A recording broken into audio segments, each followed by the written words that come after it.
안녕하세요. 두려워하지 말라는 말씀을 전해야 하는데 막 두렵고 막 떨리네요. 제가 기도하고 시작하겠습니다.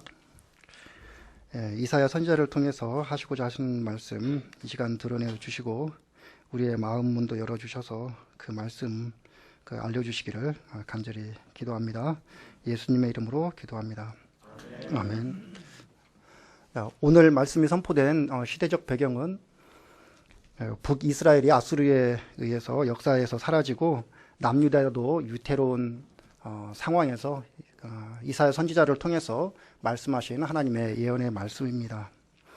남유다를 정복한 바벨론을 페르시아 제국이 정복하는데 이 역사를 하나님이 주관하신다는 선포이며 이에 대한 세상 나라들의 반응과 이스라엘을 향한 하나님의 마음이 내용의 대략입니다. 먼저 1절 다 함께 읽어보겠습니다. 시작. 섬들아 내 앞에 잠잠하라. 민족들아 힘을 새롭게 하라. 가까이 나아오라. 그리고 말하라. 우리가 서로 재판자리에 가까이 나아가자. 자, 하나님은 섬들에게 내 앞에서 잠잠하라고 말씀하십니다. 섬들은 당시의 강대국을 말합니다. 국가 간 약육강식의 원리가 적용되는 시대에 힘 있는 강대국들이 어떻게 잠잠하겠습니까? 이스라엘을 괴롭히던 나라들은 하나님도 마음껏 조롱했습니다. 그런데 하나님은 말씀하십니다. 내 앞에서 잠잠하라. 조용하라고 하십니다.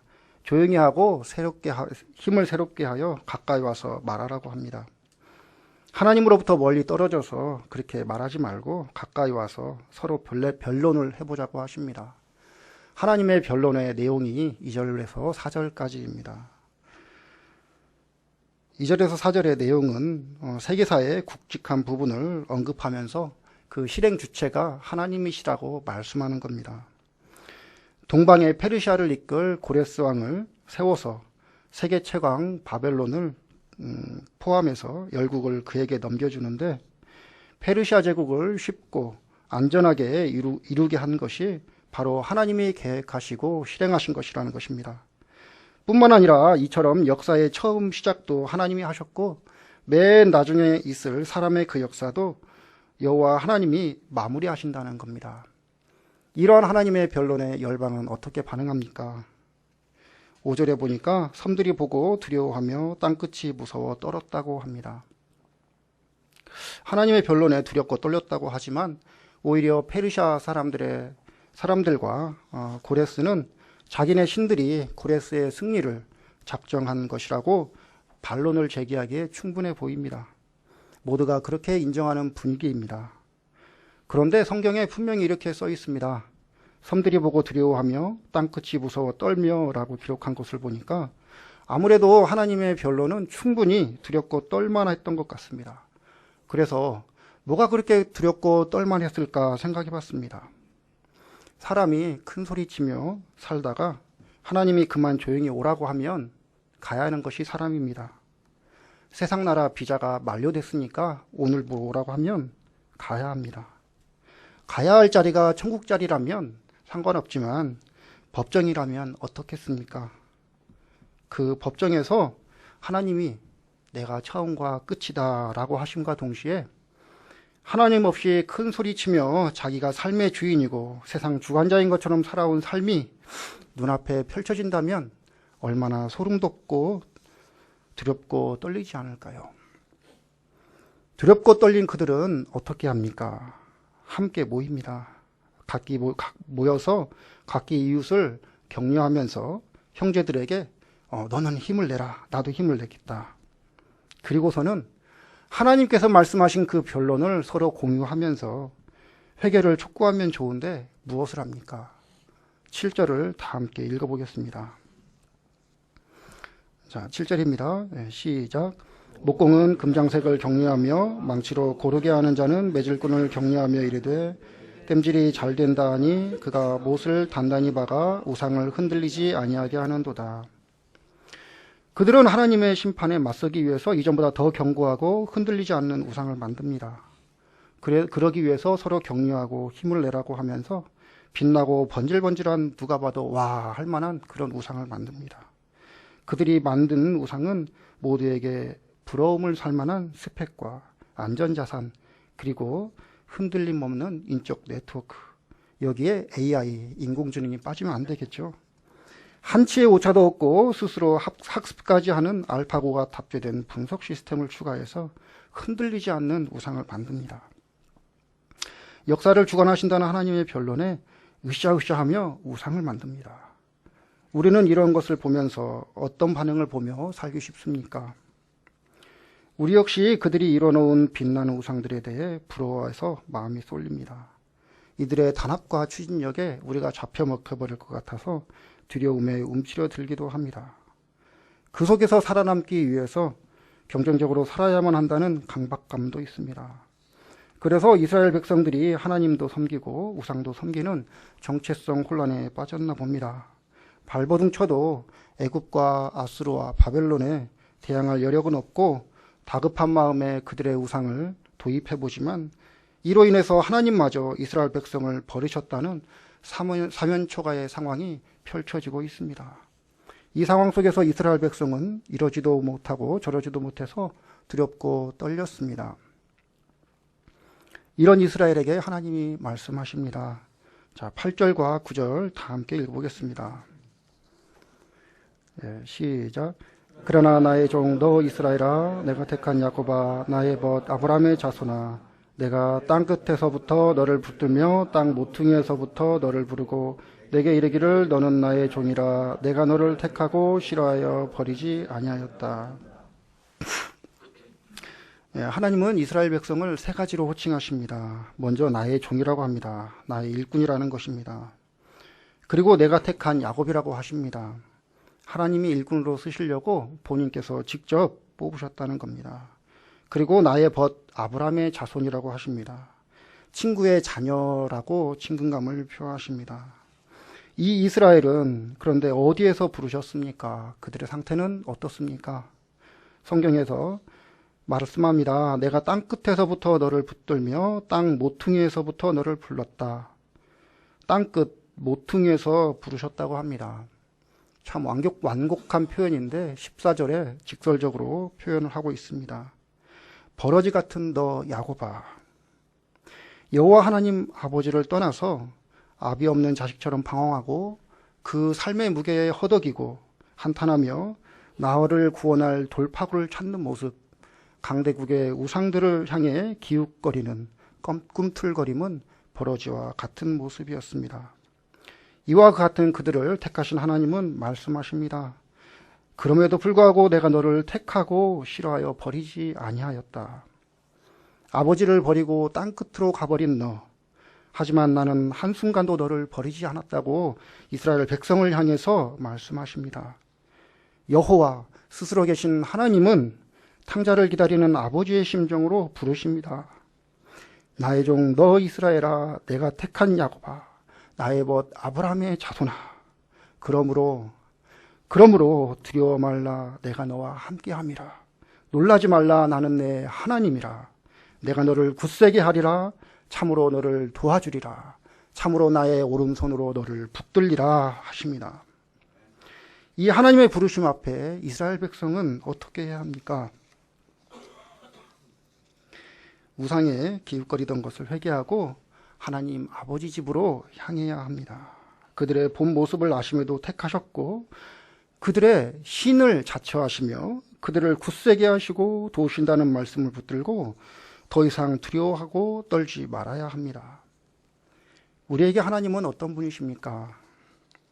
하나님은 우리에게도 말씀하십니다. 힘을 내서 와서 말하라고 하십니다. 하나님은 우리의 모든 불평과 한탄을 들어주십니다. 이치를 모르고 짓거리는 것도 제잘거리는 것도 다 들어주십니다. 그리고 조용히 말씀하십니다. 하나님이 누구신지, 얼마나 높고 위대한 분이신지 말씀하십니다. 우리의 존재가 어떠한지 알려주시며 그런 우리를 택하심과 변하지 않는 사랑을 말씀하십니다. 우리 속이 시끄러울수록 하나님 앞에 나아가 아뢰를 수 있도록 인도하여 주시기를 기도합니다. 그리고 하나님이 누구신지, 우리를 향한 절절한 사랑이 어떠한지 알려주시기를 기도합니다. 이 견고한 믿음으로 이 믿음을 기초로 두려워 말고 놀라지 말며 주어진 삶을 담대히 하나님의 사람답게 살아내게 하시기를 기도합니다. 제 소감을 좀 읽겠습니다. 저는 2달 간격으로 계약하며 일하는 2년차 건설 노동자입니다.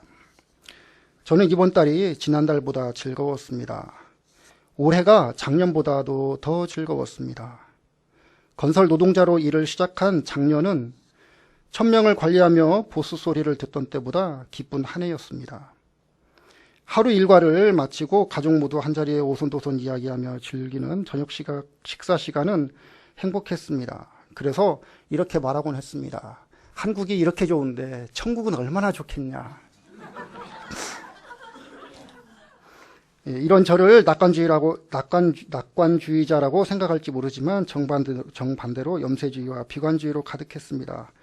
고등학교 때는 거의 매일 자살 충동이 있었고 대학교 1학년 때도 타고 가는 오토바이의 핸들을 반대편 차선으로 휙 돌리고 싶을 정도로 주어진 삶을 마주하기가 싫어 죽음으로 피하고 싶었습니다. 고등학교 지구과학을 배우며 조물주를 인정했고 대학교 2학년 때 그 조물주가 여호와 하나님임을 말씀 공부를 통해 인정하게 하셨지만 하나님에게 따졌습니다. 세상 주관하시는 것은 인정하겠는데 왜 나를 흙수저의 삶으로 배정하셨냐는 것입니다. 나도 폼나는 역할을 하고 싶었습니다. 이런 의문을 품고 목자로 사는 것은 혼란스럽고 괴롭습니다. 그런 중에도 하나님은 제가 어찌하든지 믿음으로 군대를 가고 취직하고 결혼하게 하시고 평신도 지도자 느헤미야를 닮겠다는 포부를 가지고 2002년 방글라데시에 해외 근무를 하게 하셨습니다. 방글라데시에는 모두가 알다시피 거리에는 맨발로 갈 곳이 없이 돌아다니는 아이들이 많이 있습니다. 이런 모습을 보면서도 저에게는 의문이 사라지지 않았습니다. 거리에 구걸하는 아이들과 비교하면 감사할 수는 있겠지만 그럼 저 구걸하는 아이가 나라면 나는 무엇으로 하나님께 감사할 수 있는가? 내가 저 구걸하는 아이의 처지일지라도 나에게 말씀은 복음인가? 감사하게도 이런 의문은 42살이 되던 해에 답을 주셨습니다. 그 답은 너무 평범한 말씀이었습니다. 하나님은 사랑이시다. 늘 듣던 말씀이 그제야 머리에서 이해되고 가슴으로 받아들여지다니 방글라데시의 먼지 덮인 길거리의 잡초도 반짝반짝 축하의 미소를 짓는 것 같았습니다. 길거리의 아이들에게도 말씀은 복음이구나. 그래, 하나님의 사랑을 전하자. 복음 진리를 깨닫게 하시고 기쁨으로 헌신할 마음도 주셨기에 드디어 하나님이 우리 가정도 선교사의 삶을 시작하도록 하시나 보다 생각했습니다.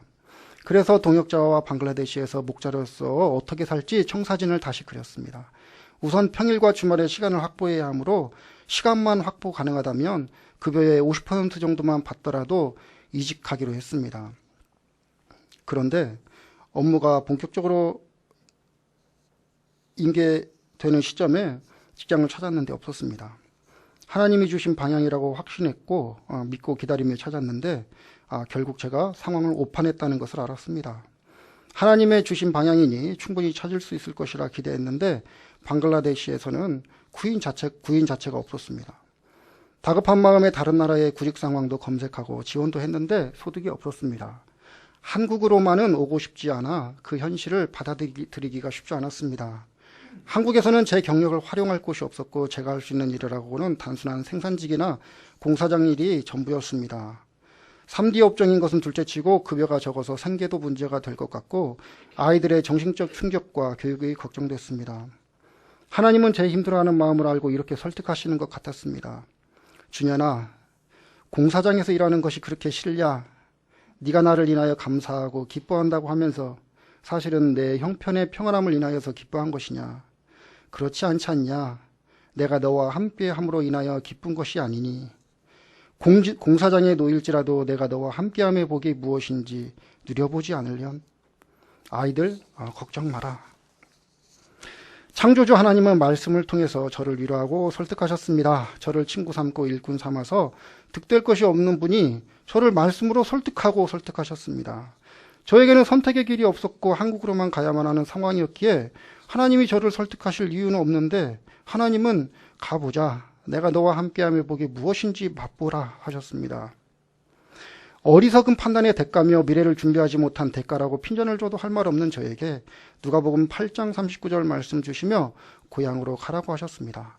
누가복음 8장에는 거라사인 지방에 예수님이 가셔서 무덤 사이에 살던 귀신 들린 자를 고쳐주신 얘기가 나옵니다. 고침받은 자가 예수님과 함께 있기를 구하였으나 이렇게 말씀하셨습니다.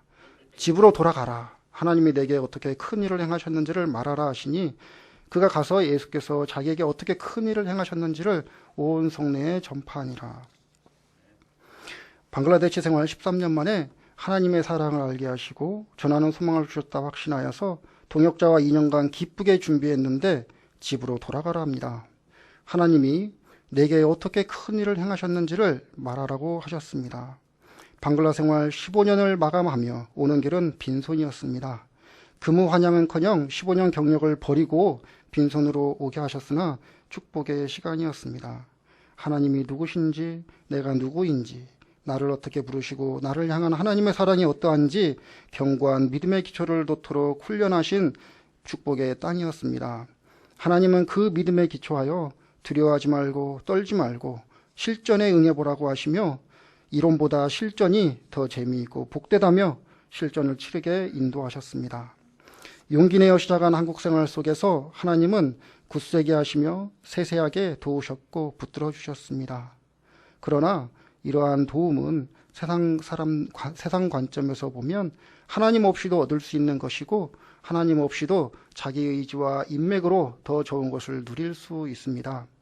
오히려 사랑한다고 하시는 자녀에게 누구나 꺼리는 건설 노동자의 삶을 그 삶으로 인도하심은 저주라고 말해도 할 말이 없습니다. 그럼 제가 전할 만한 하나님의 큰 일은 무엇입니까? 나와 함께 해주시는 하나님의 사랑입니다. 내가 어떠한 자인지 얼마나 추하고 연약한 자인지 알면 알수록 전에는 비관주의에 빠져 있었으나 지금은 오히려 그런 저를 알면 알수록 나의 하나님이 되시겠다고 말씀하시는 하나님의 부르심과 사랑이 얼마나 더 큰지 다가옵니다. 그 부르심과 사랑을 더욱 견고하게 해주시기를 기도합니다. 주어진 삶을 담대히 하나님의 사람으로 살아가는 은혜를 주시기를 기도할 뿐입니다. 10절 말씀 다 같이 읽고 기도하겠습니다. 10절 말씀 시작. 두려워하지 말라 내가 너와 함께함이라 놀라지 말라 나는 내 하나님이 됨이라.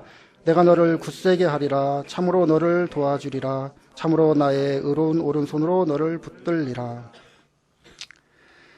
여호와 스스로 계신 하나님 아버지, 우리가 어떤 자인지 아심에도 택하시고 자격 없다고 버리지 아니하신 하나님, 우리의 아버지 되시기를 자처하시고 우리와 함께 하심에 감사합니다. 이 믿음 흔들리지 않도록 말씀으로 붙들어 주시고 이 믿음으로 인해서 주어진 삶을 담대하게 하나님의 사람으로 살아내는 복을 우리 모두 누리게 하여 주시기를 기도합니다. 예수님의 이름으로 기도합니다. 아멘.